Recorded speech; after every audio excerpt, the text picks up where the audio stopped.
Back,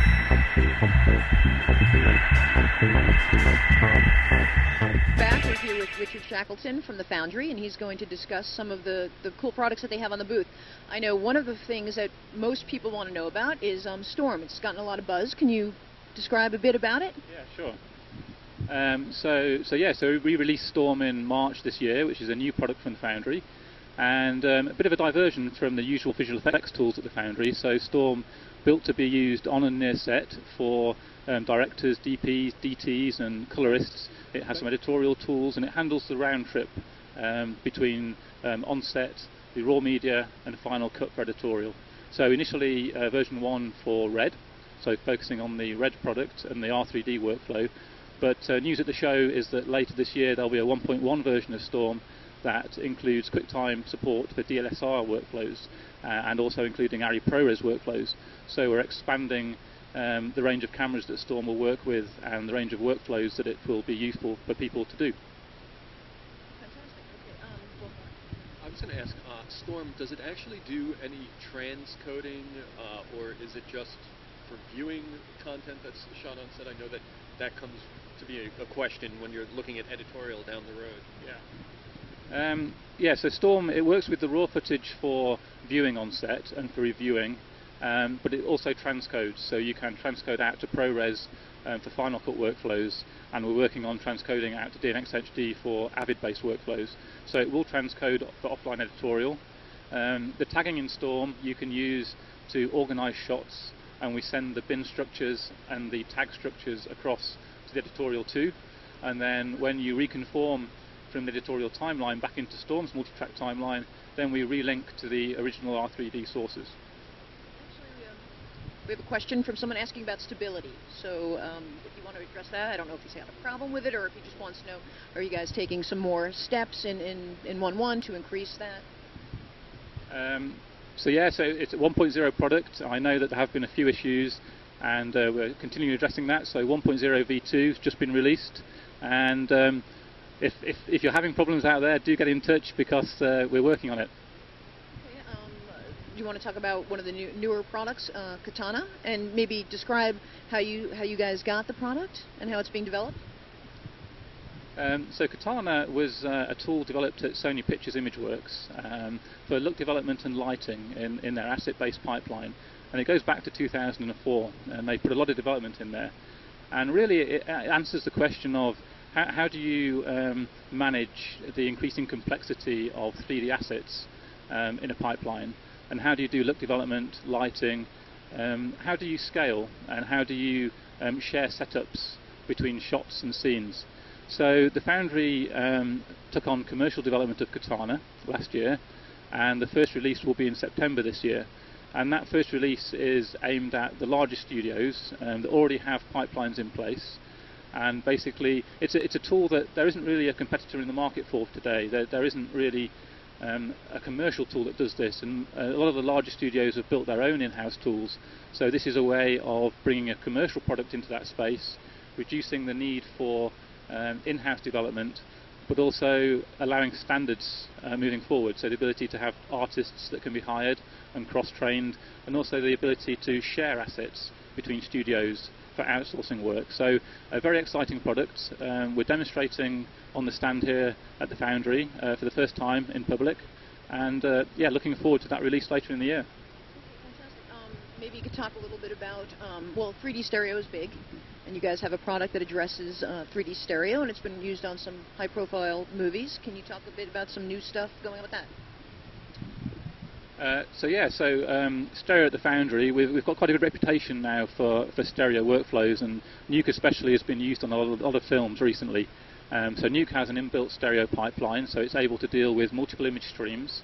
But also we have the Ocular toolkit. So Ocular is the stereoscopic plugin toolset for Nuke, and that allows people to solve some of the common problems that are occurred when shooting stereo. So in camera rigs using mirrors or with mismatched lenses, a lot of the common issues about image alignment, balancing of colours between images, and how you deal with those issues in post, Ocular helps to solve. So I guess most recently one of the big productions is Tron Legacy, done at Digital Domain. So they were a heavy user of Ocular on that show, And it was an example of the foundry working very closely with a customer, because they broke Ocular, basically. Ocular's always been a developing tool, and they came up with new shots. They had a lot of issues to do with differences in reflections between the left eye and the right eye. Tron based around a lot of shiny suits, filmed in black, shiny environments. So working with them on some of the Tron work, we were able to take Ocular forward to the next step and release 2.1, and that really improved the colour matching workflow in Ocular, so the ability to do regional based colour corrections to solve some of those harder problems. So in the stereoscopic world, I think Nuke and Ocular now has got quite a good reputation for doing work. And then in the stereo conversion space, I think I'd probably say that there are lots of different ways of achieving that work, depending on what level of work you're trying to do and the budgets involved. And I think Nuke there is really the I think somebody once said it's the pick and shovel and blue jeans for the gold workers. So it's the tools that they can apply to go and get the work done. And we have a very flexible pipeline that allows them to do 2D based displacement, or allows them to work in a 3D environment with virtual cameras and do more of a real world model with 3D displacement. So we have many customers doing stereo conversion work in Nuke, using the base tools and then each adding their own unique special tools on top to hone their workflows to the best way for doing stereo conversion efficiently to the level of quality that they need. Okay.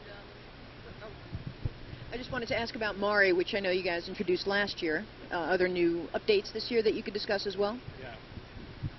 Yeah, so Mari we showed last year, announced last year. So Mari is the 3D texture painting software that was originally developed at Weta Digital for use on Avatar.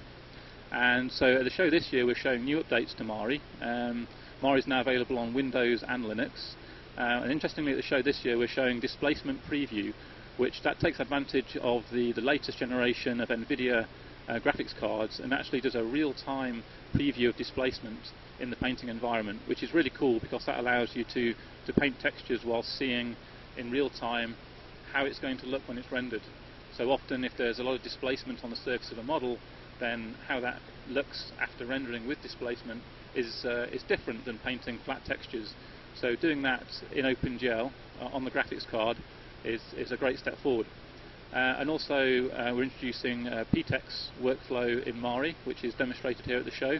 So that's a UV-less workflow, so that's the ability to use face-based texturing as recently brought by Disney, and we've done a licensing agreement with Disney on their paint technology, so that gives us sort of the industry's best PTEX workflow that will be coming out in Mari this year. And I think the other interesting thing about Mari that we're showing this year is a Nuke Mari workflow. So we've looked at the projection work that people are doing in Nuke for set extensions and projection-based texturing, and coupled that with Mari, so there's a really nice and easy one-step switch between moving from the Nuke environment into the Mari environment, and that allows Nuke artists to use Mari's raster-based painting tools to solve some of the common problems like seaming and stretching and infilling, and basically go back to Nuke in a very easy round trip. So that really takes a lot of the pain away from some of the more challenging fix-ups that need to be done in some of the heavier Nuke virtual matte painting and projection environments. We have one more minute, Mark. Thank you. You had mentioned, we were speaking earlier, that the perception about the foundry being associated with high-end film work and how that might change a little bit this year with some of your products onto more of a commercial scenario. Can you talk a little bit about how that would happen? Yeah, sure. So I think a lot of that is based around the demand for more VFX in commercials, but also people looking at Nuke especially and seeing how Nuke can work in a commercials environment, and how the flexibility of Nuke and the scalability and its ability to meet the demands of some of the new VFX alongside some of the more traditional commercials tools is really adding benefit and efficiencies and new cost effectiveness to some of the commercials environments. And we see it happening with Mari too in terms of the paint in commercials environments. So I think that's a kind of a new strand for the foundry, and also in broadcast. So We've seen some great uptake with Nuke in broadcast for doing a new level of visual effects in short turnaround, episodic broadcast work, where some of the strengths from the Nuke toolset in terms of scripting and building macros for doing reproducible steps have allowed people to, in a broadcast environment, get through hundreds of shots per episode as opposed to lesser visual effects. So that's great for us because we see a lot of growth in that market.